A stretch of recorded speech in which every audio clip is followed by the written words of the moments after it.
cuando hablamos de escatología, logos, conocimiento, escato, las cosas del más allá o las cosas del final de los tiempos. Entonces, la escatología es la rama de la teología que trata con las cosas de los últimos tiempos, o sea, las profecías de los últimos tiempos. Y así vamos a titular esta serie, Conociendo el fin de los tiempos. No cabe duda, damas y caballeros y santos de Dios, que estamos rodeados hoy, más que nunca, de un sinnúmero de eventos políticos, filosóficos, climatológicos, religiosos, amenazadores.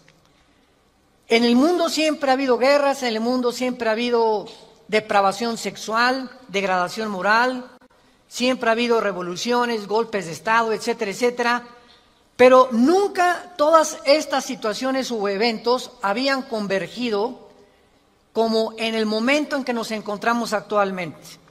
Si hiciéramos un breve panorama geopolítico alrededor del mundo, nos damos cuenta, ¿verdad?, que de México hasta abajo, hasta la Patagonia, están las naciones latinoamericanas e iberoamericanas ardiendo, por todos lados protestas, en Hong Kong protestas, en Irak protestas contra el gobierno. Es en Estados Unidos un clima que se está viviendo de demasiada tensión, donde quieren destituir un presidente, etcétera, etcétera. El Medio Oriente ni se diga, continúa con el conflicto aumentando acerca de quién controla el petróleo, quién controla el Golfo Pérsico. Estados Unidos abandona a los kurdos, que es el grupo étnico entre Siria y Turquía, que defendieron a Estados Unidos durante la guerra del Golfo Pérsico, y vemos un mare magnum en el mundo donde volteamos y estamos preguntándonos, en medio de tantas cosas, ¿quiénes son los buenos y quiénes son los malos? ¿Quién tiene la razón de todo lo que oímos en los periódicos, en la televisión? Unos dicen una cosa, ¿golpe de Estado? No, no fue golpe de Estado. ¿Revolución? No fue revolución. Los kurdos esto, Estados Unidos por acá. Y estamos en medio de un mundo verdaderamente confundido. Sin embargo, la Biblia nos muestra que nosotros no debemos vivir en confusión.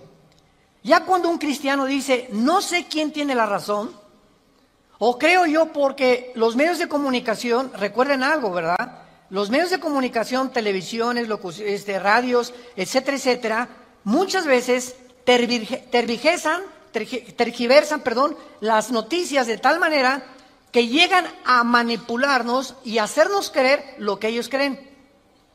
Entonces, dependiendo quién está detrás de los medios de comunicación, qué ideologías o qué filosofías o quiénes son los dueños de CNN o de BBC News o de Fox News, etcétera, etcétera, o en México, dependiendo quién se encuentra detrás, es la clase de mensaje que envían. Y cuando nosotros oímos en Fox News una cosa que contradice CNN otra cosa, y otros periódicos de México dicen una cosa, y otro periódico dice otra cosa, llegamos a preguntarnos, ¿quién dice la verdad? ¿No es verdad? Realmente, ¿quién dice la verdad? ¿En qué mundo nos encontramos? Realmente, ¿cómo podemos nosotros afianzarnos? Es como si estuviéramos en un barco que se está hundiendo y nos hemos echado fuera de la borda, como cuando el Titanic en 1910-12 se estaba hundiendo, nos aventamos al mar y nos agarramos de un salvavidas. Y ahorita así está el mundo, estamos tratando de buscar un salvavidas, algo que nos dé seguridad. Algo que ya no produzca tanta tensión en nuestras vidas, tanta angustia, porque el mundo vive angustiado. Hay demasiada ansiedad. La enfermedad número 1, que la Clínica Mayo en Rochester, y el Hospital Hopkins en Estados Unidos, que son las dos clínicas médicas más respetadas que hay en el mundo en cuanto a evaluaciones y a sugerencias médicas, coincidieron hace algunos años en que el factor común denominador o la causa número 1, escúcheme con mucho cuidado, Esto es un dato que viene de clínicas médicas, no cristianas. La causa número 1 de las enfermedades mentales y físicas del ser humano en el siglo XXI es el estrés. El estrés es un estado de angustia, un estado de tensión, de ansiedad interna que no te deja vivir y que te hace que estés enojado contra el gobierno, enojado con tu papá, con tus hijos, etcétera, etcétera. Ves a toda la gente con recelo, no confías de nadie, te vuelves amargado, te vuelves amargada. Y es el estado interno al que el ser humano está llegando porque hay demasiados conflictos en el mundo, demasiadas noticias. Estamos oyendo con el iPhone qué pasó en Irak, qué pasó en el Medio Oriente, qué pasó por acá, mis amigos, mis amigas, y llega un momento en que el ser humano ya no tiene paz. Ayer en el Congreso de Pastores que tuvimos en México, llegaron una familia a consultarme. Él es pastor, su esposa lo acompaña hace mucho tiempo, y me dice: Armando, quiero decirte una cosa. Tenemos un programa de televisión en Sudamérica y un programa de radio. Y el otro día estaba radiando unas noticias, me dice la esposa, y ¿sabes una cosa? Que de repente se me olvidó todo. Entré en un estado de amnesia en el que ya no sabía ni quién era yo. Algo me pasó en las neuronas de mi cerebro que se me fueron todas las ideas. Y duré como 1 o 2 días, mi esposo asustadísimo, ¿qué me habrá pasado? No fue un golpe, no tuve un trauma, y se me fueron todas las ideas. Inmediatamente le contesté y le dije: eres una mujer demasiado estresada. Y hay una autora inglesa que les recomiendo, ahorita mi esposa está devorando todos sus libros, que se llama Carolina Leaf, L-E-A-F, Leaf. Esta autora inglesa es neuróloga, pero es cristiana, y está haciendo los últimos descubrimientos del cerebro, de las neuronas, de la manera como afecta el estrés. Y en ese momento, cuando tú estás demasiado estresado y tienes demasiadas presiones, y los niños, y el esposo, y el falta de trabajo, y el buen fin, o lo que tú quieras mencionar, algo le pasa. Las neuronas son interconexiones eléctricas que tenemos, pero millones de células dentro del cerebro, y un solo alambrito por la presión mental, por falta de vacaciones o de que no aprendes a relajar tu mente, etcétera, etcétera, provoca amnesia, provoca enfermedades mentales y puedes llegar inclusive a la locura. Esto es impresionante, porque es como un árbol lo que tenemos aquí adentro. Y ella está descubriendo que cuando tienes pensamientos negativos, las neuronas se unen más rápido. Esto es increíble porque así nos diseñó Dios. Y cuando tenemos pensamientos negativos, las neuronas comienzan a tratar de desconectarse y vienen zonas negras en el cerebro que te impiden pensar coherente y lógicamente. Qué interesante que Filipenses 4:8 diga en la Biblia: en esto pensar todo lo que es bueno, todo lo que es justo, todo lo que es buen hombre, ocupa tu mente pensando cosas positivas. Porque la gente que está continuamente pensando el mal, o qué mal hacer, o estar negando a Dios en su mente, algo afecta las neuronas del cerebro científicamente. Y cuando venimos a la Biblia, nos damos cuenta, ¿verdad?, que se están derrumbando todas las ideologías. El comunismo ya no es el comunismo, porque el comunismo que yo practiqué, por ejemplo, ustedes muchos saben que antes de que yo fuera cristiano, fui comunista, fui ateo. A los 12 años me decepcioné de la religión que nos inculcaron y llegué a negar a Dios. Las religiones son un engaño, todas quieren explotar a la gente. Estos eran mis pensamientos. Tenía el Che Guevara arriba de mi cuarto con un póster inmenso de él, y Marx y Engels y Lenin, etcétera, etcétera. Y para mí ese era mi mundo y era lo que yo creía era la respuesta un sistema ideológico para poder cambiar la sociedad. Sin embargo, cuando descubrí, ¿verdad?, que este sistema era completamente contradictorio, como se demostró en 1990, que cayó el comunismo en Europa, cuando Mikhail Gorbachev confesó que era una ideología. Para que seas comunista, número 1, tienes que ser ateo. Escúchame con mucho cuidado. Número 2, tienes que ser darwiniano. O sea, tienes que creer que al morir no hay nada. Que vas a la tierra y que no hay Dios y ahí acabó. No hay otra vida, no hay mundo espiritual, no hay ninguna otra dimensión. Número 3, tienes que ser humanista, no humanitario, humanista. O sea, tienes que creer que el hombre tiene las respuestas para sus problemas. Ese es el humanismo. Cuando creemos que nosotros podemos resolver la pobreza, las injusticias, etcétera, etcétera. Que es la historia del fracaso de la Liga de las Naciones Unidas, la OTAN, la OEA, llámale como quieras. El hombre es incapaz de resolver los problemas que van más allá de nuestra capacidad para resolverlos. Ese es el humanismo. Entonces, si no hay esta plataforma, no eres comunista, es una mentira. Y ahora los últimos comunistas o los últimos demócratas o los últimos que han tratado de implementar diferentes sistemas de pensamiento, se dan cuenta que están ya mezclando una ideología, comunismo con democracia, con capitalismo, porque no ha funcionado. Porque es la confusión a la que hemos llegado. Y como dijo Don Teofilito en México, ni lo podremos alcanzar jamás.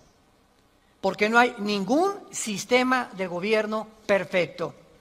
Decía Winston Churchill, entre los sistemas de gobierno, el mejorcito es la democracia, pero no es perfecta tampoco. ¿Por qué? Porque somos seres humanos que necesitamos a Dios.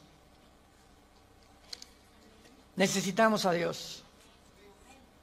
Necesitamos una guía, necesitamos un manual, necesitamos una luz.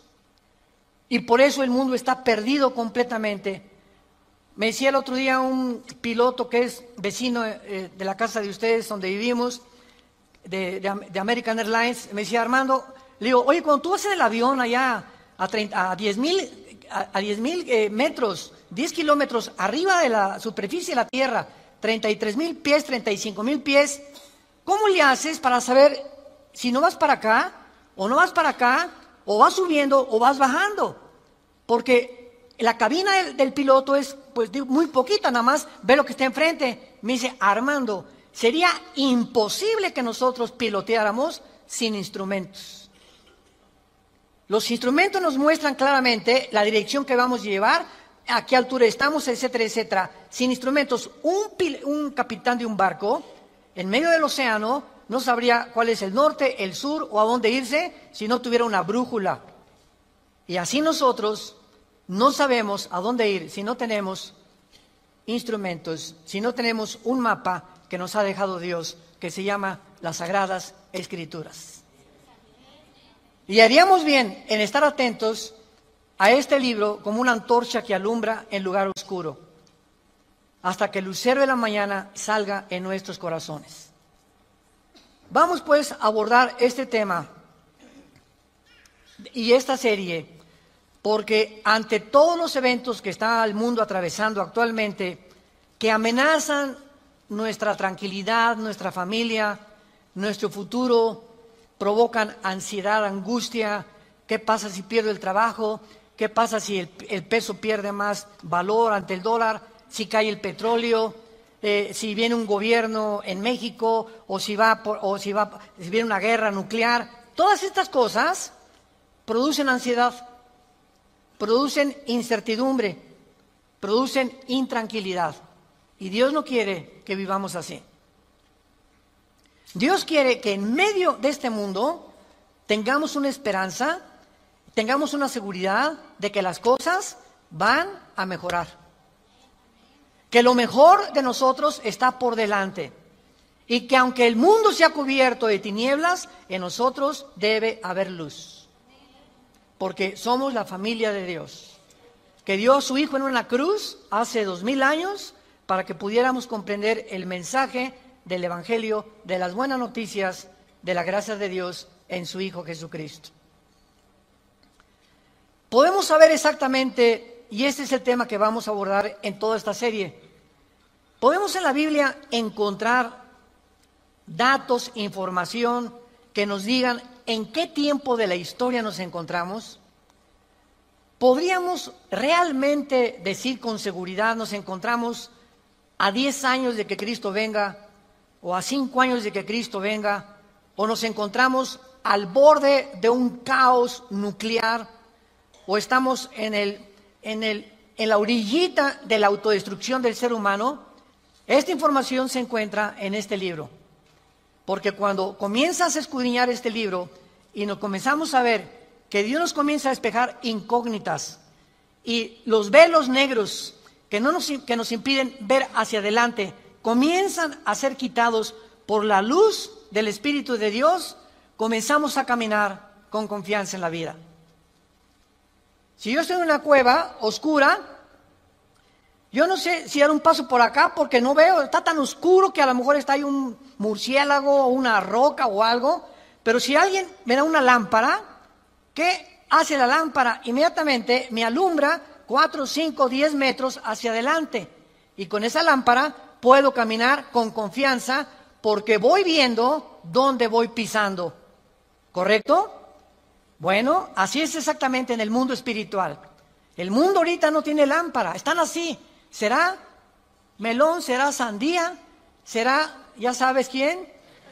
Por aquí, por allá, ¿y para dónde? Esto, ¿tendrá razón ellos? ¿Tendrá razón estos? ¿Tendrá razón este gobernante? Por acá, y así está el mundo. Pero cuando tenemos la palabra profética más segura, vamos a comenzar a caminar con confianza y a darnos cuenta del Dios que nos dice, no temas. No temas, estoy contigo, nunca te dejaré, nunca te voy a abandonar. Estaré contigo todos los días hasta el fin del mundo. Y aunque se cierren los cielos aparentemente y la oscuridad, la tierra, esté cubierta de ella, mientras más oscuro, las estrellas se ven mejor. Mientras más oscuro, vamos a tener más luz, porque vamos a poder brillar en medio de las tinieblas. Claro que la Biblia nos va a revelar todos estos sucesos y calamidades antes de que sucedan, para que cuando sucedan corroboremos, comprobemos, confirmemos que Jesús tuvo realmente la razón y que Él es el Hijo de Dios. Y esto es lo que nos da la fortaleza, las convicciones, porque lo que más se necesita ahorita en el mundo es seres humanos con convicciones profundas en sus vidas, con mucha integridad para vivir. Y cuando tú eres una persona de una sola pieza, como dijo Pablo, yo sé en quién he creído, ya no te engaña la gente. Ya no te engañan las películas, no te engaña la televisión, no te engañan las noticias, porque tu fe está bajo una roca. Estás parado en un fundamento inconmovible. Y este fundamento es la palabra de Dios. Vayamos a ver algunos pasajes en primer lugar en el capítulo 46 del libro de Isaías. Si no traes la Biblia, por eso estás así. Con razón. En Isaías capítulo 46, versículo del 9 al 10, veamos algunas respuestas anticipadas que este profeta hace 2700 años escribió. Isaías 46, versículo 9 y versículo 10. Dice Dios, acuérdense de las cosas pasadas desde los tiempos antiguos, porque yo soy Dios y no hay otro Dios, y nada hay semejante a mí, que anuncio lo porvenir, desde el principio y desde la antigüedad, lo que aún no era hecho, que digo, mi consejo permanecerá y haré todo lo que quiero. En este pasaje, Dios claramente nos muestra que Él va a demostrar, el Dios de la Biblia, que Él es Dios. Y que todos los demás dioses, ¿verdad?, no son realmente más que ídolos, y aunque detrás de todo esto hay criaturas espirituales que se le llama dioses en la Biblia, Él es el Elohim de los Elohim. Él es el Dios de los dioses. Él es el rey de todos los demás súbditos que ocupan el universo. Y que Él nos va a anunciar lo que va a venir para que sepamos algo. Lo que Dios dice va a permanecer. Y va a hacer todo lo que Él ha dicho que va a hacer en la Biblia. Veamos otro pasaje en el Nuevo Testamento, en Primera de Juan. Antes del Apocalipsis está Primera de Juan, para que no andes por el Éxodo. En Primera de Juan, capítulo 4, versículos 5 al 6, el apóstol, el último de los apóstoles de Jesucristo, que murió a los 93, 92 años de edad, fue el último que murió de ellos, escribe, Primera de Juan 4, del 5 al 6. Ellos son del mundo, siga con cuidado esta lectura, ellos son del mundo, por eso hablan del mundo. Y el mundo los oye. Nosotros somos de Dios. El que conoce a Dios nos oye. El que no es de Dios no nos oye. En esto conocemos el espíritu de verdad y el espíritu de error. Tú prendes el radio y dices, ¿qué quiero oír? La charrita del cuadrante. Bueno, porque eso es lo que quieres oír. Pero al mismo tiempo tu aparatito de tu radio tiene ondas y tiene FM, tiene AM y tiene como 50 estaciones más que tú puedes oír en el FM 91.3, 1440, etcétera, etcétera, ¿verdad? Pero tú sintonizas lo que tú quieres oír. El mundo espiritual que nos rodea, ahorita aquí cerca de nosotros, todas estas ondas radiales y de video y de televisión están pasando junto a nosotros, pero ese aparatito las capta, son invisibles. Y el hecho que no las veamos no implica que no existen, porque aquí están junto a nosotros. Pero ese aparatito lo prendo y capta esa onda que yo quiero, o hay otra banda más chica, o hay otra más grande, pero capta, repito, la estación que tú quieres bajar del mundo invisible. Y así pasa en el mundo espiritual. ¿A quién quieres oír? ¿A Buda? ¿A Marx? ¿A Che Guevara? ¿A Lenin? ¿A los brujos? ¿A los astrólogos? ¿A quién estás sintonizando en tu mente? Ellos son del mundo. Si tú eres del mundo, vas a oír a los líderes del mundo, a los religiosos, a los brujos, a los que te han prometido que tienen alguna verdad. Y por eso tu vida está como está. Pero si tú quieres sintonizar la frecuencia de Cristo, entona a Cristo en la Biblia. Entonces, por la forma y a quienes oímos, podemos confirmar si somos o no somos hijos de Dios. El que es de Dios, oye a Jesús. Mis ovejas, Juan 10, oyen mi voz y me siguen.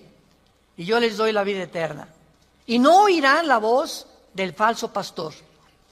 Y aquí se trata de tu destino eterno, de tu familia, de tu matrimonio, de tus hijos.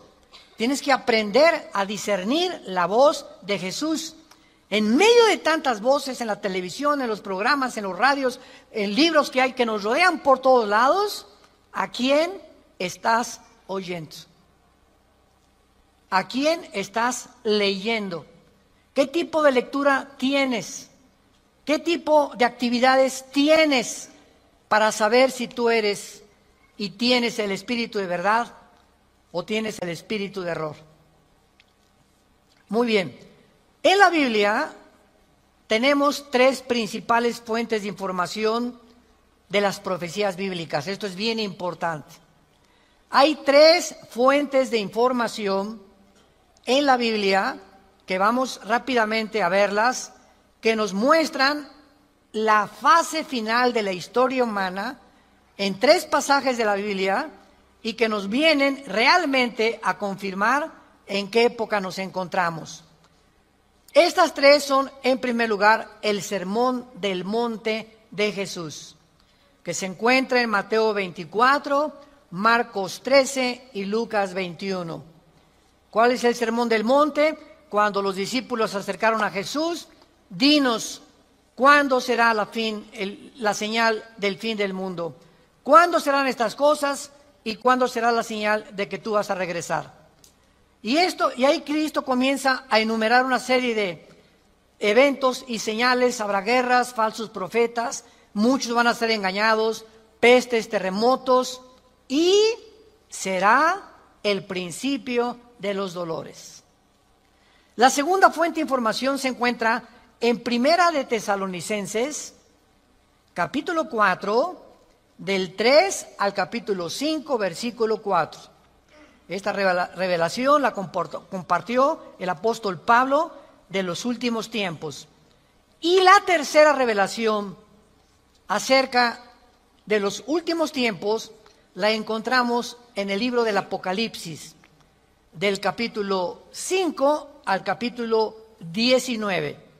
En estos capítulos se encuentra claramente todo lo que la planeta Tierra y la humanidad va a atravesar. Ahora, muy bien, cuando estudiamos estos pasajes, podemos concluir que efectivamente vendrán tiempos difíciles al mundo, sorpresivos y amenazadores, que es de lo que hemos estado hablando en los últimos 10, 15 minutos.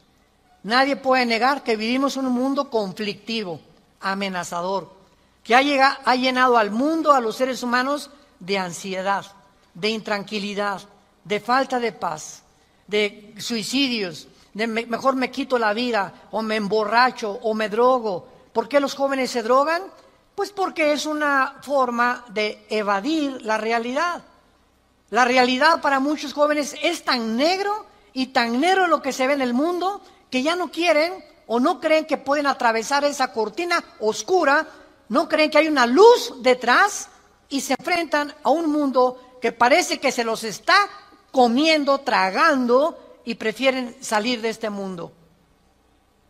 Los que se drogan, ¿por qué se drogan? Los que se emborrachan, ¿por qué se emborrachan? Porque la realidad es tan cruda que no la quieren enfrentar en sus 5 sentidos. Entonces, detrás de cada persona drogadicta, alcohólica, etcétera, etcétera, se encuentra un conflicto interno espiritual. Porque como en el área forense, cuando tú estudias, yo recuerdo que hubo una época en mi vida que comencé a estudiar criminología, dactiloscopía y balística. Quería ser detective, imagínense. Siempre me ha gustado la investigación. Y me dio unos meses por meterme, compré libros, etcétera, etcétera. Y siempre cuando en esa área te involucras, los detectives o los investigadores siempre están buscando el motivo por el cual alguien le quitó la vida a la otra persona. Porque siempre hay un motivo del que cometió fraude. El motivo de por qué mató a su mamá, el motivo por qué abandonó a su esposa. Siempre detrás de cada acción hay un motivo. Y cuando descubrimos el motivo, nos ayuda a poder tener una pieza del rompecabezas más clara para poder averiguar o decidir quién fue el asesino o quién fue el ladrón o quién se encuentra detrás de eso. Y cuando nosotros vemos esto, ¿verdad?, que el motivo por el cual la gente hace lo que hace en el mundo, nos damos cuenta que el mundo está espiritualmente muriéndose. Y nosotros tenemos la medicina. Qué triste que tengas compañeros en tu escuela que estén tan confundidos, que no les has hablado jamás de Cristo, que tengas amigos que haces negocios con ellos, que tengas un taller de carpintería, de plomería, o eres mecánico o abogado en tu bufete o un médico, y la gente a tu alrededor, vemos a la gente, caras vemos y están llorando por dentro, están deshechos por dentro. Que si esa hermanita, la enfermera que diga, ay hermanita doctora, ¿cómo está? Muy buenos días, ¿verdad? Y te encierras con ella y te pones enfrente de ella, te puede olvidar, se quitan esa máscara que están usando y caen en una expresión de llanto, de angustia que están escondiendo, poniéndose una máscara de aparente felicidad. Y así las personas que tú ves, no es cierto que son lo que estás viendo. Detrás de cada persona se encuentra un drama. Se encuentran problemas más allá de lo que podemos imaginarnos. Así que nosotros tenemos la respuesta y la medicina. ¿Qué estamos haciendo con ella? y vamos a dar cuentas en la otra vida de todas las cosas que nunca cumplimos en la palabra de Dios al compartir el mensaje de Jesucristo. Ahora bien, vayamos a Mateo 24 y veamos rápidamente que del estudio de estos tres pasajes que acabamos de mencionar, el Sermón del Monte, Primera de Tesalonicenses 4 y el libro de Apocalipsis, podemos concluir, para poner el tapiz, el fundamento de nuestra serie que vamos a seguir desarrollando, que efectivamente estamos en el tiempo de eventos muy amenazadores, sorpresivos, y aunque nosotros los cristianos no querramos ver, ni vamos a estar, esto está garantizado, nosotros no nos vamos a encontrar en los acontecimientos del libro del Apocalipsis. La iglesia no va a encontrarse en los acontecimientos de Primera de Tesalonicenses 4, ni tampoco en el Sermón del Monte, más que en lo que les voy a mostrar ahorita. Y no vamos a ver nosotros el Armagedón. Creo que no vamos a conocer tampoco al Anticristo, pero hay algo que vamos a atravesar para que nos vayamos preparando y para que entendamos que para poder enfrentar lo que se viene, se necesita carácter. Carácter. ¿Qué es el carácter?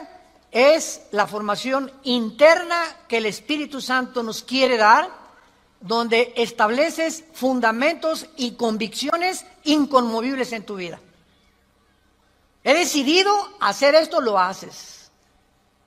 Puntualidad, responsabilidad. Una persona, un cristiano irresponsable, tiene mucho que trabajar con su carácter. Un cristiano que siempre llega tarde a todos lados, tiene que trabajar mucho con su carácter.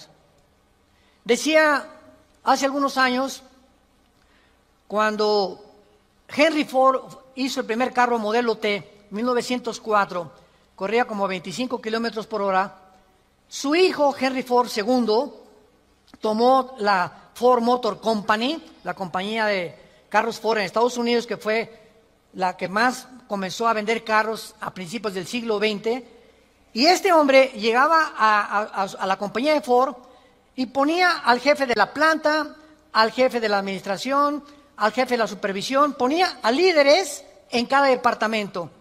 Y él llegaba cada 2 o 3 meses, y si ese líder no hacía que funcionara la planta que él le había dado, lo corría.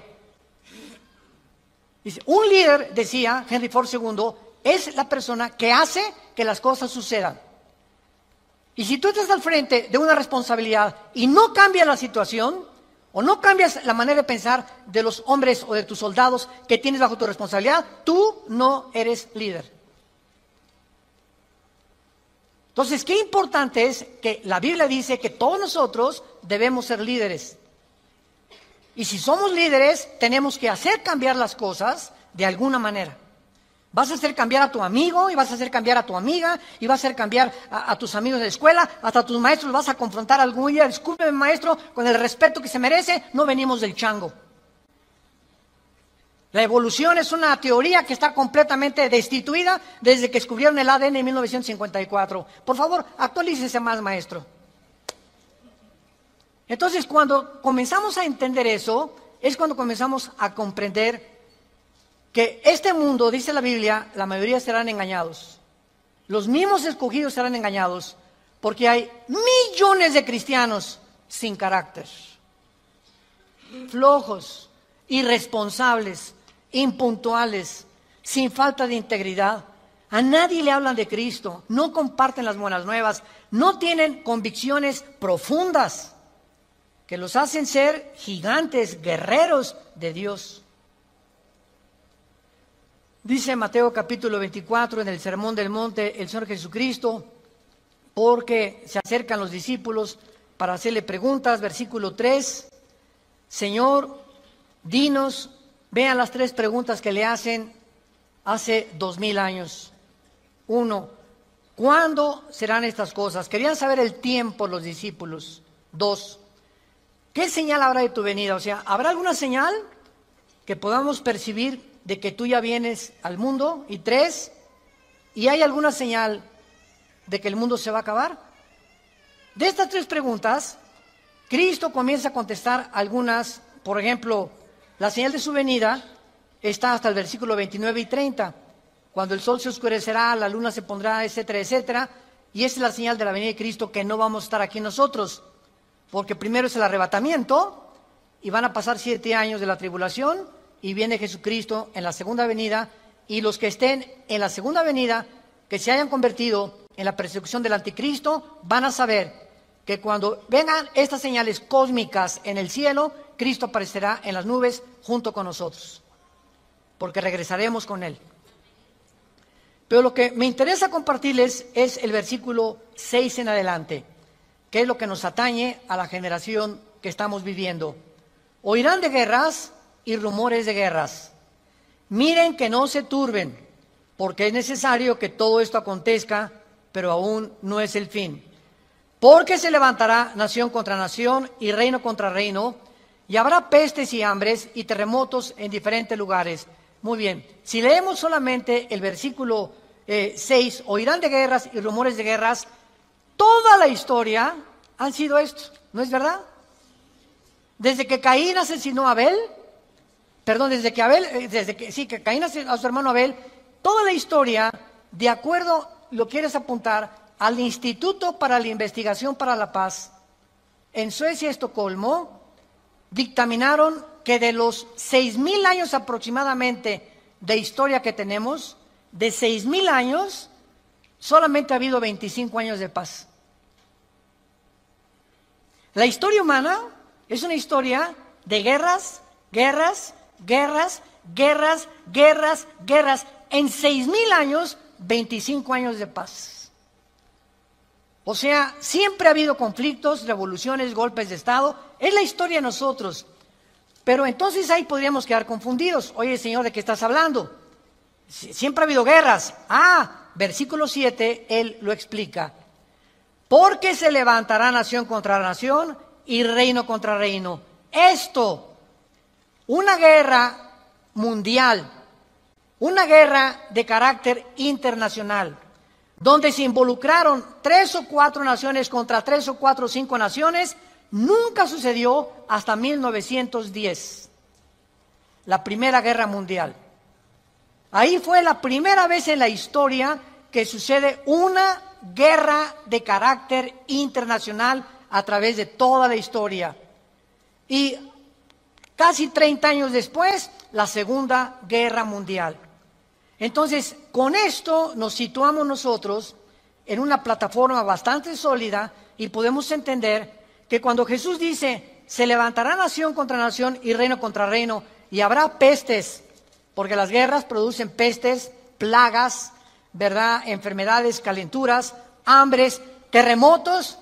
Señor, siempre ha habido terremotos, ok, claro, siempre ha habido terremotos, pero de acuerdo al Instituto Sismológico de Boulder, Colorado, que es uno de los institutos más prestigiados en el mundo para detectar terremotos, desde 1976 hasta el 2010 han aumentado 70% los terremotos en el mundo. 70% han aumentado. Eso es lo que Cristo está diciendo, que iban a aumentar cada vez más los terremotos, etcétera, etcétera. Versículo 8. Y todo esto,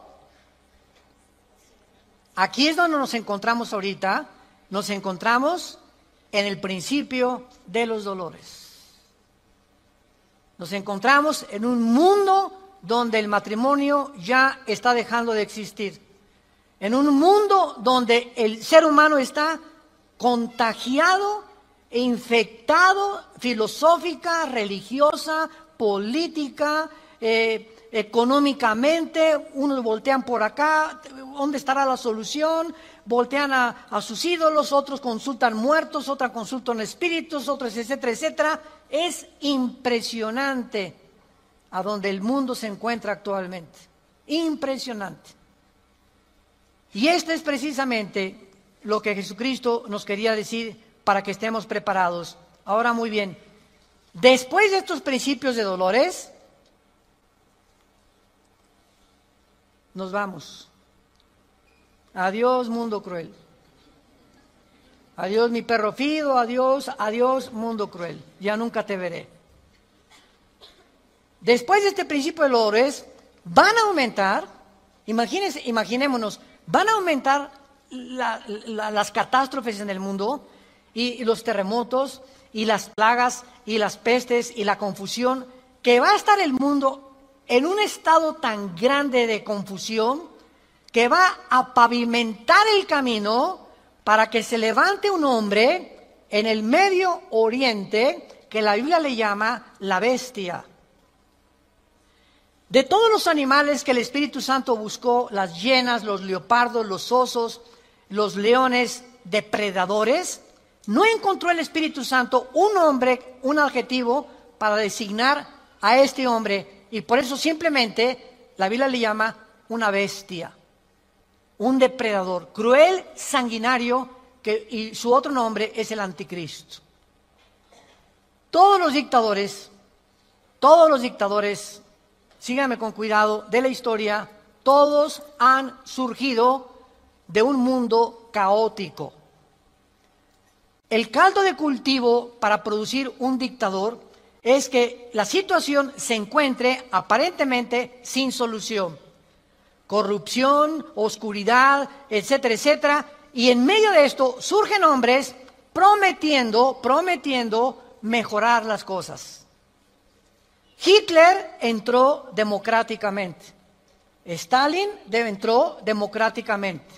Saddam Hussein entró democráticamente. No es verdad que entren a través de un golpe de Estado los líderes, la mayoría entran a través del pueblo. Pero una vez que el pueblo los levanta, a ver quién los quita. Y en medio de esto es cuando el mundo va a ver en Europa que va a estar una oscuridad total en Europa. Ahorita la salida de Inglaterra de la Unión Europea, el Brexit famoso. Ahorita en Europa ya no existe, damas y caballeros, santos de Dios. Las únicas dos naciones que sobreviven en Europa es Alemania y Francia.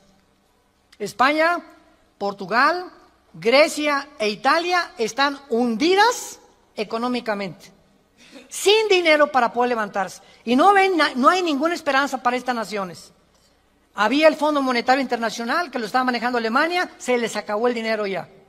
Y Francia está ayudando un poquito a Alemania. Y gracias a Dios que en Alemania la ministra Angela Merkel es cristiana. En todo el mundo es la única líder que sus padres fueron pastores y ella dijo en enero de este año, Europa tiene que regresar a Dios. Entonces, Alemania está sobreviviendo, Inglaterra se está yendo sin los impuestos que le pagan las naciones a la Comunidad Europea o a la Unión Europea. Ya no va a haber forma de sostener una Unión Europea, que era el sueño de los europeos después de la Segunda Guerra Mundial. Y está el campo preparado para que surja el hombre, la bestia, el anticristo, el hijo de perdición, que la Biblia profetiza que se va a levantar y va a traer soluciones al mundo, va a resolver problemas de la pobreza, de la economía, de la política, ideologías, y el mundo se va a asombrar porque este hombre no va a ser un hombre normal. Va a ser un hombre poseído por un principado satánico. Lo hemos visto en otras conferencias en el libro del Apocalipsis. Ya no nos da tiempo para eso. Pero va a ser un hombre que va a hacer milagros sobrenaturales. Y va a tener a un compadre que en Apocalipsis 13 se le llama el falso profeta. Que va a ser, fíjense, un líder religioso unido a un líder político. El líder político, el anticristo, va a usar a un líder religioso para que el líder religioso convenza al mundo de ponerse la marca el 666. Y cuando el líder religioso convenza al mundo y haga milagros, este líder religioso, el anticristo lo va a matar. Y va a deshacer la ciudad de donde salga el líder religioso, y el anticristo, a la mitad de los 3 años y medio, va a proclamarse. Segunda Tesalonicenses capítulo 2, del 3 al 4, se va a proclamar que Él es Dios. Va a entrar al templo judío, va a violar el templo judío y va a hacer que el mundo lo adore como Dios. Pero, ¿será eso posible? ¿Que pueda llegar la humanidad a tal grado de adorar a un hombre como Dios? La historia nos enseña que el hombre no aprende de la historia. ¿Se acuerdan de esa frase? Y el que no conoce la historia está condenado a repetirla. ¿Qué pasó con los césares romanos? Los césares romanos mandaron a la gente que los adoraran como dioses. Y los césares romanos se erigieron como dioses. Calígula mata a su familia. Nerón tenía de amante a un niño de 10 años. Era una depravación impresionante. Cuenta la historia que cuando un emperador romano estaba en el Coliseo, cuando vayan a Roma, vayan al Coliseo, es impresionante ver el Coliseo romano. Todavía en el Coliseo romano, cuando vayan a Roma, las manchas de la sangre de hace 2000 años, de los mártires que mataron los leones y quemaron vivos y que arrastraron, ahí están todavía las manchas de la sangre, que las han mantenido. Bueno, pues cuenta la historia, ¿verdad?, que estaba el César en un coliseo, en el Coliseo romano, y entonces todo el mundo se tenía que hincar y decirle, salve César. Y un hombre se quedó parado, que aparece en Apocalipsis con el nombre de Antipas. Y entonces se quedó parado y el César le dijo a un centurión, ve por favor y ve que es esclavo, ¿por qué no se hinca? Y el centurión romano fue con Antipas. Le dijo, Antipas, tienes que hincarte porque si no te van a matar. Y entonces y además le dijo el centurión, te van a matar y ¿no ves que todo el mundo está contra ti? ¿No ves que tú eres el único? Y Antipas contestó, dile al César que si todo el mundo está contra mí, yo estoy contra todo el mundo, porque así murió mi Señor. Lo quemaron vivo en un balde grandísimo de aceite hirviendo. Y por eso Cristo le llama en Apocalipsis mi testigo fiel. Va a llegar un momento, santos de Dios, en que el mundo va a estar contra nosotros y ahí se van a denotar tus convicciones. Y si tus amigos están contra ti y tu familia está contra ti y el mundo está contra ti, nosotros estamos en contra de ellos. Porque nuestra fidelidad es al Hijo de Dios por los siglos de los siglos. Te damos gracias, Señor, por tu palabra.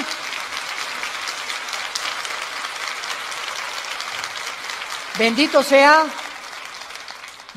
el nombre del Hijo de Dios, que nos ha hecho renacer su Padre para una esperanza viva por medio de su resurrección de entre los muertos, para que tengamos una esperanza que no puede morir en nuestro corazón y permanezcamos fieles a esta esperanza a la que todos hemos sido llamados. Al gran pastor de las ovejas, nuestro Señor Jesús, es nuestra lealtad, es nuestro amor, es nuestro corazón, porque Él fue el que dio su vida en nuestro lugar. A ti, Jesús, te damos gracias por vivir de entre nosotros y saber que más pronto de lo que nos imaginamos, vienes por tu iglesia.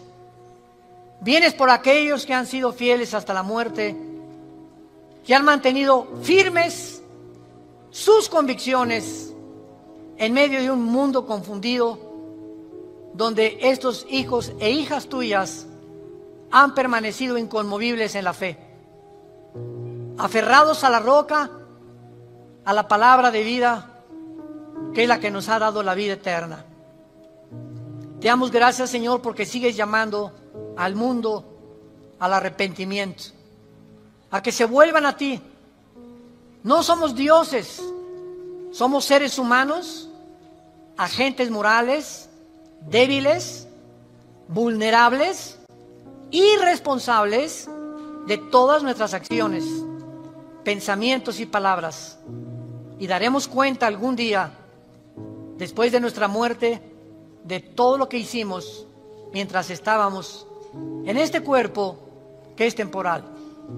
Un cuerpo sujeto a la corrupción, pero dentro de nosotros el alma y el espíritu vivirá eternamente. Si tú esta mañana quieres invitar a Cristo y aún no estás seguro de que tienes la vida eterna o segura, dile simplemente estas palabras: Señor, te pido perdón por mis pecados. Creo que en esa cruz pagaste por ellos con tu sangre. y que a los 3 días resucitaste de los muertos. Y porque creo que vivo, te pido en este instante, Señor Jesús, que entres a mi vida como mi Señor y mi Salvador. Tendré el poder ahora, de la corta vida que me queda, vivirla para ti, conocerte, adorarte y morir en paz, al saber que mis pecados han sido perdonados y que me has amado hasta la muerte. Oramos en tu nombre, bendito Jesús. Amén. Gracias a Dios por esta palabra maravillosa que Dios nos ha dado, la palabra de Dios. Gracias, Señor, por este libro maravilloso que es la Biblia.